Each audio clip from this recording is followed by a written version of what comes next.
తెనాలి పట్టణంలో ఇంతటి అద్భుతమైనటువంటి మా గురువు గారు సిరివెన్నెల సీతారామ శాస్త్రి గారు, ఆయన ఇంటి పేరు ఎప్పుడో మర్చిపోయాం మనం.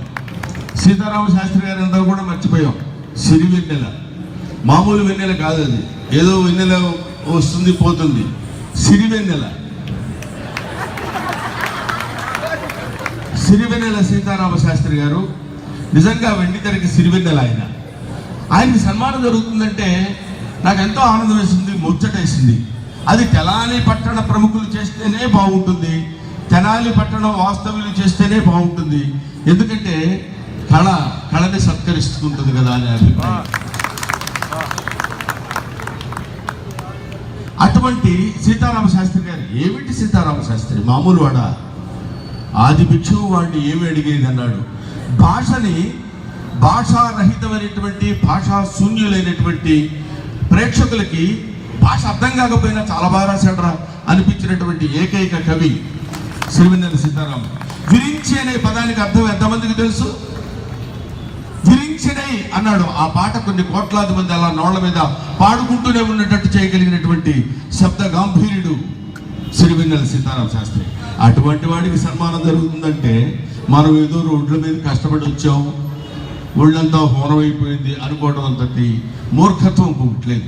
అంతటి మహానుభావుడు సిరివెన్నెల సీతారామ శాస్త్రి గారితో పాటు మనం కూడా పుట్టాము, మనం కూడా ఆయనతో పాటు తిరిగాము, మనతో పాటు ఆయన చక్కగా మాట్లాడారు అని మా తరం వాళ్ళు అనుకుంటే, కుర్రకారు ఆయన మేము చూసామని తర్వాత చెప్పుకునే రోజులు వస్తాయి. అది సిరివెన్నెల సీతారామ శాస్త్రి గారి గొప్పతనం. అంతటి మహనీయుడు కాబట్టే నేను అంత దూరం జనరల్గా మీ అందరికీ తెలుసు, బ్రహ్మాండం రాడు పిలుస్తాం కానీ రాడు, వస్తానంటాడు కానీ బాగుంది అని అనుకుంటారని నాకు తెలుసు. కానీ ఎందుకు రాను? మంచి భోజనం పెడితే భోజనం చేయకుండా ఎవరు ఉంటాడు? ప్రతి అడ్డమైన హోటల్కి వెళ్ళి భోజనం చేయం కదా, ఫేమస్ హోటల్కి వెళ్ళి భోజనం చేస్తాం. అలాంటి తెనాలి మహాపట్టణంలో ఆయనకి సన్మానం జరుగుతుందంటే అది తెలియజేసినటువంటి వ్యక్తి మావాడు ఒకడు ఉన్నాడు. వాడు సాయి అని అనుకుంటాం కానీ చాలామంది కషాయాన్ని పిలుస్తారు వాడిని. నువ్వు సాయి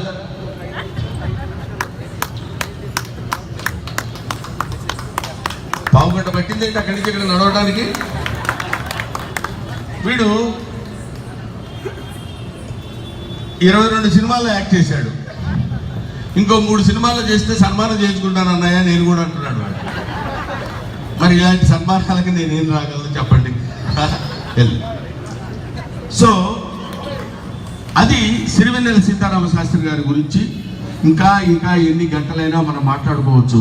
ఆయన సాహిత్యం పుస్తకం తెరిస్తే ఒకసారి ఏదో ఇద్దరం కలిసి చెన్నై వెళ్తున్నప్పుడు ఎక్కడో చోట కనపడి ఆయన చెప్పిన 4 మాటలు గుర్తున్నాయి నాకు ఎప్పటికీ.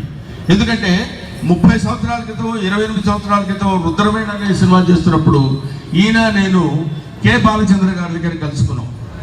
అప్పుడే అర్థమైంది, అమ్మో ఇంత గొప్పవాడు ఆయనని. మనిషి చూస్తేనేమో అట్లా అనిపించడు. కవులు అనగానే మంచి 6 feet హైట్ ఇట్లా ఉంటారని మన ఫీలింగ్. అదేం కాదు. అంతటి ఆయన చెప్పిన మాటలు 4 లైన్లు. గురువుగారు ఏంటి కన్ఫ్యూజను, ఈ సాహిత్యంలో ఇలాంటి కన్ఫ్యూజన్స్ అన్ని ఎందుకు పెడుతున్నారంటే నేను అడిగితే ఆయన చెప్పిన మాట ఏంటంటే, ఒరే అనవసరంగా మనం కన్ఫ్యూజన్లో పడుతున్నాం తప్ప మనల్ని ఎవరు కన్ఫ్యూజన్లో పెట్టడం లేదు అని. అదేంటంటే కరి నీవే మకరివి నీవే. కరి అంటే ఏనుగు, మకరి అంటే ముసలి. కరి నీవే మకరివి నీవే. తేరు నీవే పోరు నీవే. తేరు అంటే రథం, పోరు అంటే యుద్ధం.